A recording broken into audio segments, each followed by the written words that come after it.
நம்ம திருவெளிப்பாடு 7ஆம் அதிகாரம் 4வது வசனத்திலே சொல்லுகிறோம், இஸ்ராயேல் மக்களில் 1,30,000 பேர் முத்திரையிடப்பட்டவர்களாக மீட்கப்பட்டார்கள். அவர்கள் மட்டுமே மீட்கப்பட்டார்கள். இது முன்முடிவு கோட்பாடு அப்படின்னு இதுக்கு பேர். கடவுள் யார் மீட்கப்படுவார்கள் என்பதை அவர் முன்குறித்து வைத்து விட்டார். நீ புண்ணியம் பண்ணாலும் சரிதான், நல்லவனா இருந்தாலும் சரி, உனக்கெல்லாம் மீட்பு கிடைக்காது. அந்த 1,40,000 பேருக்கு தான் கிடைக்கும். இன்றைக்கும் சில சபைகள் இந்த கோட்பாடைத்தான் போதித்துக் கொண்டிருக்கிறார்கள். மீட்பு எல்லாருக்கும் கிடையாது. கடவுள் யாருக்கு குடித்து வைத்திருக்கிறாரோ. அப்ப திருவெளிப்பாடு 7:4 என்ன சொல்லுகிறது? அதை எப்படி புரிந்து கொள்ளலாம்? இஸ்ராயேலிலே 12 குலங்கள், ஒவ்வொரு குலத்துக்கும் 12,000 பேர். இந்த 12 என்னது? நிறைவான எண். இயேசுவின் சீடர்கள் 12 பேர். இப்போ நம்ம என்ன நம்புறோம்?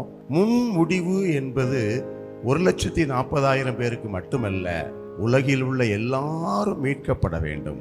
ஒருவரும் அழிந்து போகாமல் எல்லாரும் மீட்கப்படும். நீ எவ்வளவு பெரிய பாவியா இருந்தாலும் உனக்கும் மீட்பு உண்டு.